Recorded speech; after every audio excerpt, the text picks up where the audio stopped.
ప్రభునామమునకు మహిమ కలుగునుగాక. ప్రభునందు ప్రియమైన వాళ్ళరా, దేవాది దేవుని యొక్క సన్నిధానంలోనికి చేరి ఆయన శ్రేష్టమైన మాటలను ధ్యానించుటకు, ఆయన సన్నిధానంలో గడుపుటకు దేవాది దేవుడు ఇచ్చిన శ్రేష్టమైన సమయాన్ని బట్టి దేవాది దేవునికి నిండు మనసుతో కృతజ్ఞతాస్తుతులు చెల్లించుతున్నాను. అలాగే చేరుచిన మీకందరికీ ప్రభువైన యేసుక్రీస్తు నామంలో వందనములు. మంచిది ప్రియమైన వాళ్ళరా, దినదినము నూతన మాటలతో మీ కుటుంబాలను వాక్యం ద్వారా దేవుడు దర్శిస్తూ, వాక్యం ద్వారా మనలో ఉన్న ప్రతి బలహీనతలను తీసివేసుకుంటూ, ఏవైనా బలహీనతలు ఉన్నప్పుడు దేవుని వాక్యం చదువుతున్నప్పుడు దేవుడు మనల్ని బలపరిచి ఆదరించి ధైర్యపరిచేవాడుగా ఉన్నాడు. అందును బట్టి దేవునికి నిండు మనసుతో కృతజ్ఞతాస్తుతులు చెల్లించవలసిన వారమై ఉన్నాం. బలహీనంగా ఉంటే అలాగే బలహీనంగానే అయిపోతాం. మాకు బాధలు వచ్చినాయని కృంగిపోతూ ఉంటే ప్రార్థన చేసే ఆసక్తి ఉండదు. దేవుని సన్నిధానంలో గడిపే ఆ సమయం కూడా కోల్పోతుంటాం. కానీ ఎలాంటి పరిస్థితులు వచ్చినా దేవుని సన్నిధానాన్ని కోల్పోక ఆయన సన్నిధానంలో గడుపుతున్నట్లయితేనా దేవుడు బలమును ధైర్యమును దేవుడు మనకు అనుగ్రహించేవాడుగా ఉన్నాడు. ప్రియమైన వాళ్ళరా, చాలాసార్లు పరిశుద్ధ గ్రంథంలో ఉన్న స్త్రీలను మనం ధ్యానం చేస్తూ వస్తున్నాం. కాబట్టి ఈ దిన కాలంలో కూడా ఒక చక్కటి స్త్రీని మీ ముందు ఉంచుతున్నాను. ఎందుకంటే నేను మందిరంలో కూర్చొని ఈ అంశాన్ని, ఆమె ఎలా పరిచర్య చేసింది అవన్నీ చదువుకుంటూ, పరిశుద్ధ గ్రంథంలో చదువుకుంటూ ఆమె పరిచర్యను ఎలా చేసింది అని ప్రార్థనాపూర్వకంగా ఈ అంశాన్ని తయారు చేసుకొని ఉన్నాను. ఈమె గురించి ధ్యానం చేస్తున్నప్పుడు మనసుకు చాలా సంతోషం వేసిందండి. ఎందుకంటే మిక్కిలి ఆస్తి గల స్త్రీ, భర్త పేదవాడే అయినప్పటికీ భర్త యొక్క సహకారంతో దేవుని పరిచర్యను అంత చక్కగా చేసుకోగలిగింది. ఆమె గురించి ధ్యానం చేస్తున్నప్పుడు కొన్ని తెలియని సంగతులు కూడా తెలుసుకొని ఆ రీతిగా పరిచర్యలో ముందుకు సాగాలని నేను ఎంతో ఇష్టపడి ఉన్నాను. నేటి దినభాగము ఏర్పాటు చేసుకున్న అంశ భాగము, భర్తతో కలిసి చక్కటి పరిచర్య చేసిన స్త్రీ. ఎవరా స్త్రీ అంటే ప్రిస్కిల్లా. మనకు బాగా తెలుసు, భార్యాభర్తలు ఇద్దరు, అకుల ప్రిస్కిల్లా చక్కని దేవుని పరిచర్య చేసినారు. ఎంత చక్కని దేవుని పరిచర్య చేసినారంటేనా, పౌలు గారు చేసే పరిచర్యలో ఈమె మంచి సాక్ష్యాన్ని పొందుకుందండి. మొదటిగా పేరు వచ్చేది భర్త పేరు అకుల, తర్వాత భార్య పేరు ప్రిస్కిల్లా. ఎక్కడైనా ప్రస్తావనలో వస్తే ప్రిస్కిల్లా పేరే ఎక్కువగా మనం చదువుతూ వస్తున్నాం. ఎందుకంటేనా ఆమె పౌలు గారి యొక్క పరిచర్యలో చక్కగా ఫలించిన స్త్రీ, యోగ్యురాలైన స్త్రీగా ఎంచబడింది. ఎంత యోగ్యురాలంటే ఆమె వయసు చిన్నదే, కానీ ఆమె చేసిన పరిచర్య చాలా పెద్దదండి. ఆమె వయసుకు చిన్నదే, పరిచర్య మటుకు చాలా పెద్దగా చేసింది. అలాంటి స్త్రీ దేవుని ప్రణాళికలో ఉంది కాబట్టి దేవుని యందు విశ్వాసం ఉంచిన మంచి జ్ఞానవంతురాలని చెప్పుకోవచ్చు. ఎలా జ్ఞానవంతురాలంటే మనం లేఖనాలలో చూసినట్లయితే ఈమె గురించి మనం చదువుకుందాము. పరిశుద్ధ గ్రంథం నుండి అపోస్తుల కార్యములు 18వ అధ్యాయము, వీరి గురించి అక్కడ రాయబడింది. మొదటి వచనము 18వ. అటు తరువాత పౌలు ఏథెన్సు నుండి బయలుదేరి కొరింథీయునకు వచ్చి పొంతు వంశీయుడైన అకుల అను ఒక యూదుని అతని భార్య అయిన ప్రిస్కిల్లాను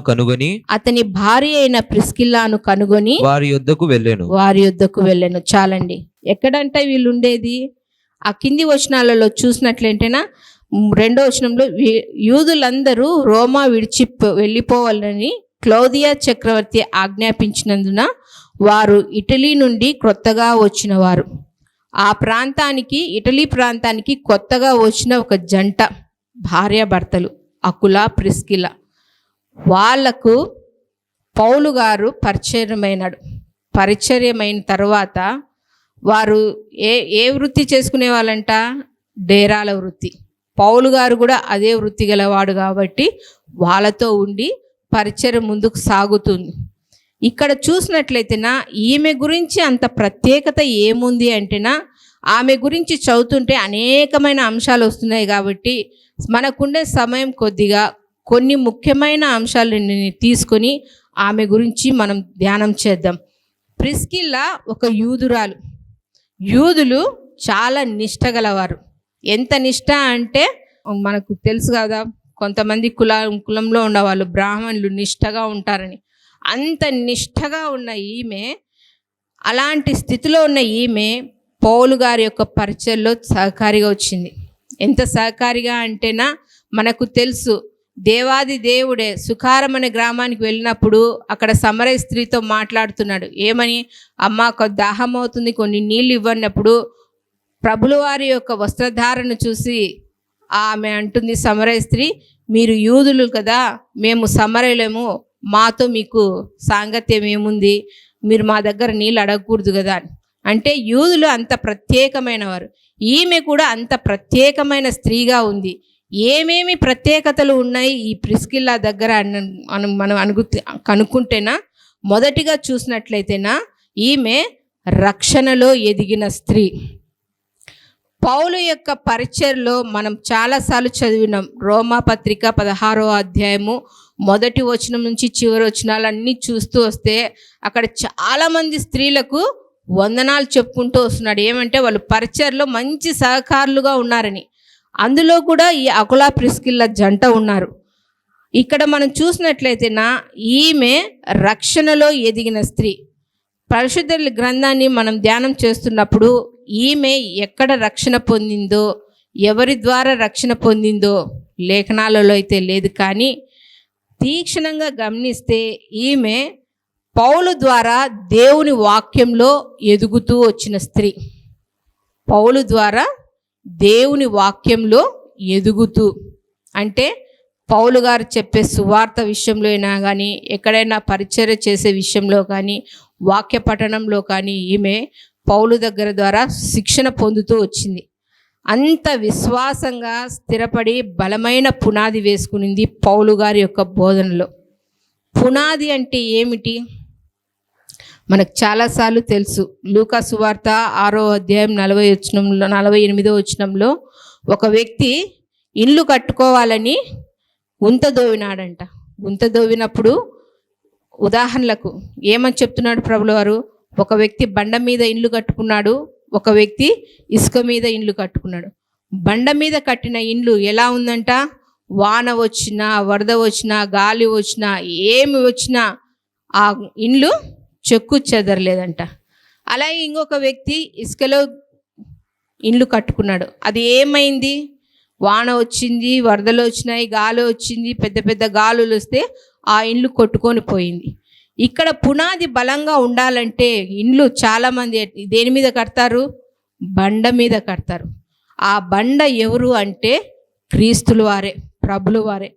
ఈమె తన పునాది క్రీస్తు అనే బండ మీద కట్టుకొని చాలా స్థిరంగా నమ్మకమైన పరిచర్య చేస్తూ వచ్చింది ఈ ప్రిస్కిల్లా. ప్రియమైన వాళ్ళరా, మనము ఏ బండ మీద పునాది కట్టుకున్నాం?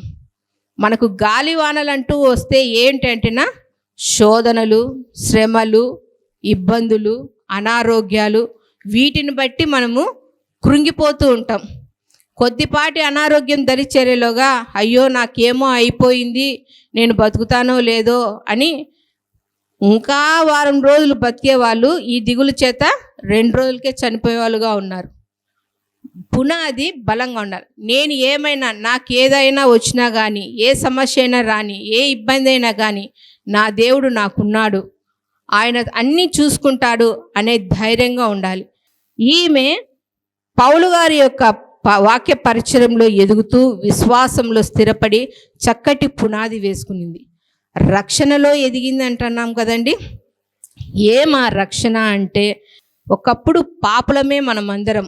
పాప జీవితంలో జీవిస్తున్నప్పుడు ఆయన సన్నిధానానికి వచ్చి మన పాపములను ఒప్పుకొని, పాపి అని గ్రహించి మన పాపములన్నీ ఒప్పుకొని విడిచిపెట్టి పశ్చాత్తాపపడి నీటి మూలంగా రక్షించబడి బాప్తీసం తీసుకొని రక్షించబడిన మనము ఎక్కడుండాలా? దేవుని సన్నిధానంలో ఉండాలి. ఎప్పుడైతే నువ్వు పాప పశ్చాత్తాపం పొంది బాప్తీసం తీసుకొని రక్షించబడి దేవుని సన్నిధానంలో కట్టబడిన నీవు ఈ బోధలో ఎదగాలి. ఎట్లా ఎదగాలి? ప్రతి ఆదివారము దేవుని పరిశుద్ధ దినమని గ్రహించి, ఎన్ని వ్యాపకాలు ఉన్నాయండి, ఎంత అర్జెంటైన పని ఉన్నాయండి, ఎంత పెద్ద ఆఫీసర్ అయినా కానీ రానియండి, మన దేవుని కంటే వాళ్ళు ఎక్కువ కాదు కదా. అయ్యా, ఈ దినము నేను దేవునికి ఇవ్వాల్సిన సమయం, ఆ దినంలో నాకు పనులు చెప్పకండి, ఉంటే ఉండి పోతే పోని ఉద్యోగం. ఆ బోధలో మనం పెరగాలి. నేను ప్రతి ఆదివారం దేవుని సన్నిధానంలో గడపాలి, ఆయన బోధలో ఎదగాలి, ఆయన పరిశుద్ధమైన శరీరాన్ని నేను స్వీకరించాలి, ఆయన మాటలు నేను వినాలి, నేను సంఘంలో సహవాసిగా ఉండాలి, ఈ బోధలో నుంచి తప్పిపోకూడదు అనే విశ్వాసము బలమైన పునాది ఈమె వేసుకునింది. కాబట్టి ఈనాడు ఈమె గురించి మనము ధ్యానం చేస్తున్నాం. చాలామంది బాప్తీసం తీసుకున్న 3 నెలల వరకు కరెక్ట్గా దేవుని సన్నిధానంలో కనపడతారండి. మేము బాగా గమనించినాం. బాప్తీసం పొందక ముందు ఆ పొందాలనే తలంపు చేత క్రమంగా మందిరానికి వచ్చేవారు. ఎప్పుడైతే బాప్తీసం తీసుకుంటారో, దేవుని బిడ్డలుగా పిలువబడతారో, క్రమంగా 3 నెలలు అందరికంటే ముందు రావడం, ఏదన్నా పరిచయం ఉంటే అట్లా చేయడం, కూర్చోవడం, బైబిల్ చదువుకోవడం, ప్రార్థన చేసుకుంటాం. టక్కని 3 నెలల తర్వాత 4వ నెల పడితే అయిపోయింది. వచ్చే టైం మారిపోతుంది, ఆదివారం అనేది మర్చిపోతారు. దేవునికి ఇవ్వాల్సిన సమయాన్ని వ్యర్థంగా లోక సంబంధమైన వాటి కోసం ప్రయాసపడుతూనే ఉంటారు. దేవుడు సమస్తం గమనిస్తూనే ఉంటాడు, ఎక్కడ ఏటు వేయాలనో అప్పుడు వేస్తాడు. కానీ ఈ ప్రిస్కిల్లా అంట రక్షణలో ఎదిగినప్పటి నుండి దేవుని పాదాల చెంత, అంటే పౌలు గారి యొక్క పరిచర్యలో బలమైన పునాది వేసుకుంటూ వచ్చింది. రెండోదిగా మనం చూసినట్లయితేనా, పనిలో పాలి భాగస్తురాలిగా ఉంది. ఎట్లుందంట? పనిలో పాలి భాగస్తురాలు. ఏమా పని అంటే అదే 18వ అధ్యాయము, అపోస్తుల కార్యములు 18వ అధ్యాయము 3వ వచనంలో ఈ రీతిగా ఉంది. వారు వృత్తికి డేరాలు కుట్టువారు పౌలు అదే వృత్తి గలవాడు గనుక వారితో కాపురం ఉండెను. వారు కలిసి పని చేయుచుండిరి. ఎవరు వారు? ఈ అకుల, ప్రిస్కిల. వాళ్ళ వృత్తి డేరాలు కుట్టే పని. అంటే తన భర్తకు చాలా చక్కని సహకారిగా ఉంది ఈ స్త్రీ. తన పరిచర్లో ఉన్నప్పటికీ తమ కుటుంబం జీవనం గడపడానికి తన భర్త ఏ పని అయితే చేస్తున్నాడో ఆ పనిలో కూడా ఈమె చక్కటి సహకారాన్ని ఇస్తూ వస్తుంది ఈ స్త్రీ. కొంతమంది మనం లోకంలో చూస్తుంటాం, ఇప్పుడు నేటి కాలంలో కుటుంబంలో ఎంతమంది పని చేసినా కుటుంబం ముందుకు సాగదు. భార్య పనికి పోవచ్చు, ఉద్యోగానికి పోవచ్చు, ఇంకా ఏదైనా చేసుకోవచ్చు. కానీ ఇక్కడ ఏం జరుగుతుందంటేనా, భర్త కంటే భార్యకు కొంచెం జీతం ఎక్కువ వస్తే జీతం పెద్దగా వస్తే ఆమె నోరు కూడా పెద్దగా ఉంటుంది. అంటే కుటుంబాన్ని తన స్వాధీనంలో ఉంచుకుంటుంది, భర్తను తన స్వాధీనంలో ఉంచుకుంటుంది. తను కూర్చోమంటే కూర్చోవాలా, లేయమంటే లేయాలా, ఆమె చెప్పినట్లు కుటుంబం నడవాలి. స్త్రీ ఈ లోకంలో ఇప్పుడు తయారైనారు. ఏం తక్కువ మేము మీతో పాటి, అన్నిట్లో మేము సమానం కదా అని హక్కుల కోసం పోరాడుతున్నారు.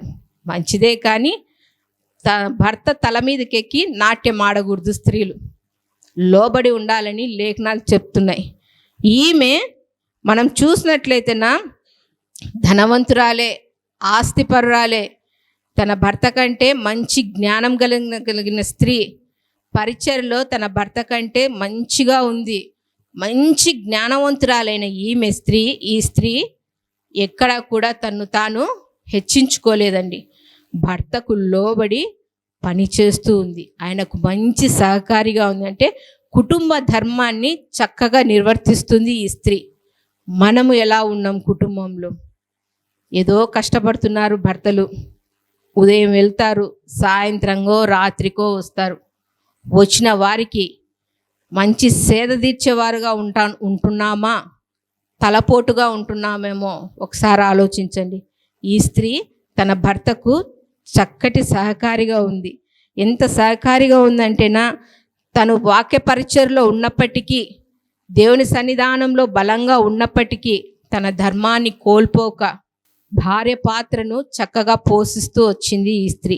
అలాగే చూసినట్లయితేనా, మూడవదిగా చూసినట్లయితేనా, ఈమె ఇంట సంఘము ఉండెను. ఈమె ఇంట సంఘము ఉండెను. అపోస్తలుడైన పౌలు కొరింథీయులకు రాసిన మొదటి పత్రిక 16వ అధ్యాయము 19వ వచనంలో ఈ రీతిగా దేవుని మాటలు ఉన్నాయి. ఆసియాలోని సంఘముల వారు మీకు వందనములు చెప్పుచున్నారు. అకులా ప్రిస్కిల్లా అను వారును వారి ఇంటనున్న సంఘమును ప్రభునందు మీకు అనేక వందనములు చెప్పుచున్నారు. ఏమి ఈ మాటకు అర్థం అంటే, పౌలు గారు అంటున్నారు, ఈమె రక్షించబడింది, తన భర్తకు మంచి సహకారిగా ఉంది. అంత మాత్రమే కాకుండా తన ఇంటిని సంఘముగా మార్చి అనేక అన్యజనులకు సువార్తను ప్రకటించే గొప్ప సాధకురాలుగా ఉంది. ఎట్లుంది అంటే, ఎవరైనా కానీ అక్కడ పని చేసుకోవడానికి వచ్చినప్పుడు వారిని పిలిచి తన ఇంట చేర్చుకొని దేవుని మాటలు ప్రకటిస్తూ ఉంది. ప్రియమైన వార్లరా, ఇది సాధ్యమే అంటారా? ఇది చేయాలంటే గొప్ప ధైర్యం ఉండాలండి. మనమే చూసుకుందాం, రక్షించబడి ఎన్ని సంవత్సరాలైంది, దేవునిలో ఎదుగుతూ ఎన్ని సంవత్సరాలు అవుతుంది. ఒక్కరికైనా దేవుని మాటలు ప్రకటిస్తున్నామా? ఇదిగో, నా జీవితాన్ని మార్చిన దేవుడు మీ జీవితాలను కూడా మారుస్తాడు. మీరు ప్రభువులో బలంగా ఉండండి, వాక్యంలో బలంగా ఉండండి. ఏవైనా ఇరుకులు ఇబ్బందులు వచ్చినా దేవుడు వాటిని తొలగించేవాడుగా ఉన్నాడు. దేవునికి అసాధ్యమైనది ఏదీ లేదు, సమస్తము సాధ్యమే. నీ కోసం నా కోసం దేవాది దేవుడు ప్రాణం ఇచ్చినాడని ఆయన సువార్తను ప్రకటిస్తున్నామా? ప్రకటించకపోనీలేండి, ఒక్క ఆత్మనైనా దేవుని మందిరానికి నడిపిస్తున్నామా?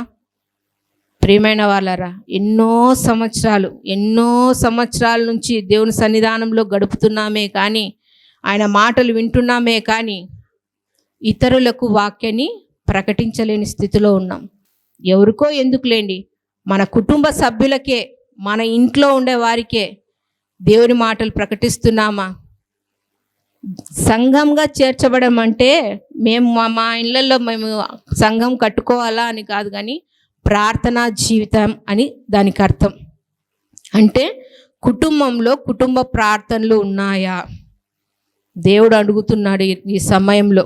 ఈ స్త్రీ తన వృత్తి చేసుకుంటూ, తన భర్తకు మంచి సహకారిగా ఉంటూ, తన ఇంటిని సంఘంగా చేసుకొని అనేకులను ఆమె ఇంటికి నడిపించి అనేకులకు దేవుని మాటలు ప్రకటిస్తుంది. ఈమె కాదు, పౌలు గారు కూడా దేవుని మాటలు చెప్తున్నప్పుడు వారికి ఇంకా సులువుతరంగా అర్థమయ్యే రీతిలో ఈమె దేవుని మాటలు ప్రకటిస్తుంది. అదే అంటున్నారు పౌలు గారు కొరింథీ సంఘంలో. ఏమంటున్నారు? అకులా ప్రిస్కిల్లా అను వారు వారి ఇంటనున్న సంఘమును ప్రభువునందు మీకు అనేక వందనములు చెప్తున్నా. అంటే ఆమె ఇంట అనేకులు వచ్చి దేవుని వాక్యం వినడానికి ఆమె గొప్ప సహకారిగా ఉంది. ప్రియమైన వాళ్ళారా, మనం ఎలా ఉన్నామో ఈ సమయంలో ఒకసారి జ్ఞాపకం చేసుకుందాము. అంత మాత్రమే కాకుండా ఈమె ఏమి కలిగి ఉందంట అంటే, ఆత్మల భారం కలిగిన స్త్రీగా ఉంది. ఏం భారం కలిగిందంట? ఆత్మల భారం. ఏం ఆత్మల భారము చూద్దామా? పేతురు రాసిన మొదటి పత్రిక 2వ అధ్యాయము 9వ వచనంలో ఈ రీతిగా దేవుని మాటలు ఉన్నాయి. అయితే మీరు చీకటిలో నుండి ఆశ్చర్యకరమైన తన వెలుగులోనికి మిమ్మును పిలిచిన వాని గుణాతిశయములను ప్రచురం చేయు నిమిత్తము ఏర్పరచబడిన వంశమును రాజులైన యాజక సమూహమును పరిశుద్ధ జనమును దేవుని సొత్తైన ప్రజలునై ఉన్నారు. ఏమంట ఇక్కడ పేతురు గారు అంటున్నారు, అయితే మీరు చీకటిలో నుండి ఆశ్చర్యకరమైన తన వెలుగులోనికి మిమ్మును పిలిచిన వాని గుణాతిశయములను ప్రచురము అంటే ప్రకటించడం. ఈమె ఏం చేస్తుందంట? ఆత్మల భారం కలిగి దేవుని సన్నిధానంలో దేవునికి మొరపెడుతుందంట. అంటే విజ్ఞాపన చేస్తుంది. అయ్యా, ఒకప్పుడు పాపిగా ఉన్నాను తండ్రి, పాపలోకంలో జీవిస్తూ వచ్చినాను. అలాంటిది నీవు నన్ను వెదికి రక్షించి నీ బిడ్డగా నీ సాక్షిగా నన్ను నిలుపుకున్నావు. నాలాగే ఇంకా ఎన్నో ఆత్మలు నశించిపోతున్నాయి ఈ లోకంలో. వారు కూడా రక్షించబడి నీ సన్నిధానంలో వచ్చేలాగున సహాయం చేయనాయనా అని ఆమె మొరపెడుతూ, అలాగే ఆమె ఇంట సంఘం ఉంది కదా, అనేకులు అన్యులు అక్కడికి వస్తున్నప్పుడు దేవుని యొక్క మాటలు ప్రచురం చేస్తూ ఉంది. ప్రియమైన వాళ్ళరా, ఈ సమయంలో దేవుడు సూటిగా మీతో ఒక మాట మాట్లాడుతున్నారు. ఎంతమంది సమయాన్ని సద్వినియోగం చేసుకుంటున్నారండి? ఏ దానికి సమయం సద్వినియోగం చేసుకుంటున్నారు? ఆ వ్యర్థమైన టీవీల ముందు కూర్చొని చెయ్యి నొప్పి పుట్టేంత వరకు రిమోట్ ఇట్లా నొక్కుతూనే ఉంటారు. ఇది పోతే అది, అది పోతే ఇది పోతే, ఇట్లా చెయ్యి నొప్పి పుట్టాలి, మోచేయి వరకు నొప్పి పుడితే అప్పుడు ఆ రిమోట్ పక్కన పడేస్తారు. లేదంటే దైవజనులు గారు ఒక మాట అంటారు కదా, చెత్త ఊడ్చినట్లు ఫోను ఇట్లా కొంచెంసేపు ఇట్లా కొంచెంసేపు అట్లా కొంచెంసేపు ఇట్లా దాళ ముందర కూర్చొని సమయాన్ని వ్యర్థంగా కోల్పోతున్నారే కానీ అమూల్యమైన దేవుడి మాటలు వినుటకు సమయాన్ని ఎవరు సద్వినియోగము చేసుకోవడం లేదు. ఎప్పుడైతే ఈ సమయం నాది, నా సమయంలో నేను దేవునికి అప్పగించాలా, నా దేవునితో నేను మాట్లాడాలా, ఒక్క అర్ధగంట అయినా దేవుని సన్నిధానంలో నేను గడపాలా, నేను రక్షించబడ్డాను, నా కుటుంబంలో నా భర్త రక్షించబడలేదు, నా తల్లిదండ్రులు రక్షించబడలేదు, నా తోబుట్టు వాళ్ళు రక్షించబడలేదు, నా బంధువులలో చాలామంది రక్షణ లేదు, ఇంకా లోకంలో ఎంతోమంది నశించిపోతున్నారు. మనం చూస్తున్నాము, యవన ప్రాయంలో ఉన్న యవనస్తులు వారి జీవితాలను ఎంత చిందరబందర చేసుకొని జీవితాలు నాశనం చేసుకుంటున్నారో, ఇంకా ఎంతోమంది ఉగ్రవాదులుగా తయారవుతున్నారు, నక్సలైట్లుగా తయారవుతున్నారు, చాలామంది సేవకుల మీద విశ్వాసుల మీద దాడులు చేస్తున్నారు. వీటన్నిటిని బట్టి మరి ముఖ్యంగా మా దేశం కోసం తండ్రి నీ సన్నిధానంలో విజ్ఞాపన చేసుకుంటున్నాం తండ్రి అని మొరపెట్టే తీరిక ఎక్కడుంది? 11 అయినా 12 అయినా టీవీ వాగుతానే ఉంటుంది కానీ ఒక్క నిమిషం దేవుని సన్నిధానంలో మోకరించి ప్రార్థించే సమయం చాలామందికి లేదండి. ఇక్కడ అంటున్నారు, ఈమె అంత పని చేసుకుంటున్నా కానీ ఏం చేస్తుందంట? ఆత్మల భారం కలిగి దేవుని సన్నిధానంలో మొరపెడుతుంది. ఒక వ్యక్తి దావగుండా వెళ్తున్నాడంట. వెళ్తూ పక్కన ఒక కుక్క పిల్లకు గాయమై ఉంటే ఆ గాయాన్ని బట్టి అది ఎంతగానో మూలుగుతుంటే ఆ కుక్క పిల్లని తీసుకొని పోయి వైద్యుని దగ్గర చికిత్స చేపించి వదిలిపెట్టేశాడు. ఒక వారం దినాల తర్వాత అదే కుక్క 4 కుక్క పిల్లలను తీసుకొని వచ్చిందంట. అంటే తను ఏ రీతిగా బాధపడుతుందో ఆ రీతిగా బాధపడే కుక్క పిల్లల్ని డాక్టర్ దగ్గరికి తీసుకొని వచ్చిందంట. అంటే నాలాగా ఇవి బాధపడుతున్నాయి, దీలకు వైద్యం చేసి సహాయం చేయని వైద్యునికి మొరపెడుతుందంట. ఇది కుక్కలకే అంత విశ్వాసం ఉంటే మనుషులమైన మనము, దేవా ఎన్నో ఆత్మలు నశించిపోతున్నాయి తండ్రి, వారినందరినీ రక్షించునాయనా అని మొరపెట్టి ఒక్క ఆత్మనైనా మనం దేవుని సన్నిధానానికి నడిపించగలవారమై ఉండాలి. ఈమె అనేకులకు ఆత్మల భారం కలిగి అనేకులకు దేవుని మాటలు చెప్తూ దేవుని సన్నిధానంలో విజ్ఞాపన చేసుకుంటూ ఉంది. మరలా చూసినట్లయితేనా ఈమె యొక్క గుణము ఎలాంటి గుణం అంటే ప్రాణం ఇచ్చుటకు తెగించిన స్త్రీ. ప్రాణము ఇచ్చుటకు తెగించిన స్త్రీ.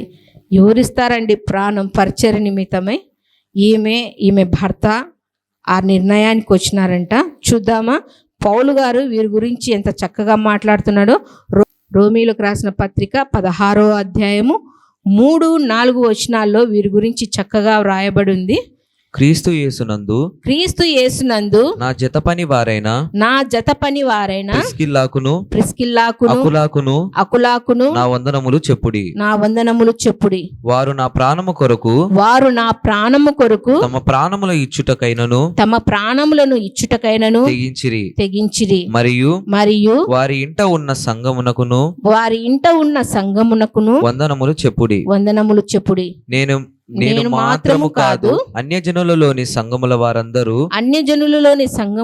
వారును వీరికి కృతజ్ఞులై ఉన్నారు. ఏమంటున్నారు పౌలు గారు ఇక్కడ? వారు నా ప్రాణము కొరకు తమ ప్రాణములను ఇచ్చుటకైనను తెగించిరి. మంచి గుణాలు కలిగి ఉన్నారండి. అంటే సేవకుని పౌలు గారిని అంత అధికంగా వీరు ప్రేమించినారండి. పౌలు గారు ఏమంటారు? బ్రతుకుట క్రీస్తే చావైనా లాభం. అంటే నేను పరిచర్య చేస్తూ ఇలాగే చనిపోయినా పర్వాలేదు, నా దేవుణ్ణి నేను చూస్తాను. అంత త్యాగంతో పౌలు గారు పరిచర్య చేస్తున్నాడు. తన ప్రాణం కంటే మిన్నగా ఎక్కువగా దేవుని ప్రేమిస్తూ అనేక హింసలు ఇబ్బందులు పొందుకుంటూ అనేకుల చేత దూషణకరమైన మాటలు పడుతూ పౌలు గారు అనేక సందర్భాలలో చెరసాలలో ఉండి కూడా ఎన్నో యేసు ప్రభుల వారు ఎలాంటి హింసలు పొందుకున్నారో అలాంటి హింసలే పౌలు గారు పొందుకొని నేను చచ్చినా బ్రతికినా నా దేవుని కోసమే బతుకుతాను అంత తెగింపుతో పరిచయం చేసిన పౌలుని బట్టి వీరు కూడా మా ప్రాణాలు పెద్ద లెక్కవి కాదు, పౌలు గారి కోసము మా ప్రాణాలు ఇచ్చడానికైనా మేము సిద్ధంగా ఉన్నాము అని అంత త్యాగంతో వాళ్ళు పరిచర్య చేస్తున్నారండి. ఇంత త్యాగము వాళ్ళకు ఉందంటే మనకెంత త్యాగం ఉంది. ఏ దైవజనులు ఎవరు కూడా మీ ప్రాణాలు అడగరు, ప్రేమిస్తారంతే. ఎంత ప్రేమిస్తారంటే మీ ఇంటిలో ఏదన్నా సమస్య ఉంది అంటే అది మా ఇంట్లో సమస్య అయినట్లు మీరెంతసేపు మొరపెడతారో ఏమో మాకు తెలియదు, కానీ ఆ సమస్య తొలగిపోయేంత వరకు మేము ప్రార్థన చేస్తూనే ఉంటాం. మా కుటుంబ ప్రార్థనలో అయినా వ్యక్తిగత ప్రార్థనలో అయినా ఏ ఒక్క కుటుంబాన్ని మేము ఎప్పుడు ద్వేషించరు. మేము కాదు, ఏ సేవకులు ద్వేషించరండి. అంత ప్రాణం కంటే మిన్నగా విశ్వాసుల్ని ప్రేమిస్తారు. విశ్వాసులనే దైవజనులు అంత ప్రేమిస్తే విశ్వాసులు దైవజనులు ఎంతగా ప్రేమించాలా? పౌలు గారు అంటున్నారు, నాకు ప్రాణం ఇచ్చుటకు వాళ్ళు ప్రాణం ఇచ్చుటకు కూడా తెగించినారంట. మనం కూడా ఆ రీతిగా దేవా మేము కూడా ఇంతవరకు సమయాన్ని చాలా వరకు వ్యర్థంగా కోల్పోయి ఉన్నాం తండ్రి, దయతో క్షమించి ప్రిస్కిల్లాగా తిన్న మేము కూడా ఆత్మల భారాన్ని కలిగి సమయాన్ని వ్యర్థంగా పోనిచ్చుకోకుండా నీ సన్నిధానంలో సద్వినియోగం చేసుకుంటూ ఆత్మల భారం కలిగి అనేకుల రక్షణ కొరకు ప్రార్థించేవారుగా ఉండులాగిన సహాయం చేయనైనా అని ఆయన సన్నిధానంలో ప్రార్థన చేసుకుందాం. మహాఘనుడైన తండ్రి, మీ పరిశుద్ధమైన నామమునకు స్తోత్రములు చెల్లించుకుంటున్నాం నాయన. లోకంలో ఎన్నో ఆత్మలు నశించిపోతుండగా ప్రతి ఆత్మ దగ్గరికి వెళ్ళి చెప్పలేం, కానీ మీ సన్నిధానంలో మొరపెడుతున్నప్పుడు మీరే కార్యాన్ని చేసే గొప్ప దేవుడై ఉన్నందుకే స్తోత్రం నాయన. కుటుంబ భారం కలిగి తండ్రి, కుటుంబంలో నశించిపోతున్న వారిని బట్టి మీ సన్నిధానంలో మొరపెట్టే భాగ్యాన్ని ప్రతి బిడ్డలకు అనుగ్రహించమని వేడుకుంటున్నాం నాయన. తండ్రి, ఎందరో తండ్రి మీ మాటలు వింటున్నారు నాయన, విని విడిచిపెట్టేవారు కాక వారి హృదయంలో పదిలపరుచుకొని మీ వాక్యానుసారంగా జీవించే మనసును బ్రతుకును తండ్రి ప్రతి బిడ్డలకు అనుగ్రహించండి నైనా. తండ్రి, ఎవరు బలహీనలుగా ఉన్నారో వారిని బలపరచండి, ధైర్యం చెడి ఉన్నవారే ఉంటే వారిని ధైర్యపరచండి నైనా. ప్రతి బలహీనతలో తండ్రి విడుదల అనుగ్రహించి సంపూర్ణమైన ఆరోగ్యాన్ని నెమ్మదిని మీ బిడ్డలకు అనుగ్రహించండి నైనా. ఈ వాక్యాన్ని నీరు కట్టి ఫలింపచేయండి నాయన. వ్యర్థంగా ఎవరు అనాలోచితంగా ఆలోచించుకోకుండా హృదయపూర్వకంగా ఈ మాటలు మా కోసమే కదా అని గ్రహించి మీ వాక్యానుసారంగా బ్రతికే మనసును ప్రతి బిడ్డలకు అనుగ్రహించమని మమ్మల్ని మేము తగ్గించుకుంటూ మీ గొప్ప నామమును హెచ్చిస్తూ మాకు రక్షకుడు ప్రాణ విమోచకుడు అయిన నజరేయుడైన యేసుక్రీస్తు నామంలో ప్రార్థించి వేడుకొనుచున్నాము తండ్రి, ఆమేన్. మా చిరునామా దైవజనుడు బ్రదర్ ఓ రూబేన్ గారు, క్రీస్తు ప్రార్థనా మందిరం, డోర్ నెంబర్ 1-10-386, నగరిగుట్ట, పులివెందుల, కడప జిల్లా. మీ ప్రార్థనా అవసరాల కొరకై సెల్ నంబర్ 9989067409.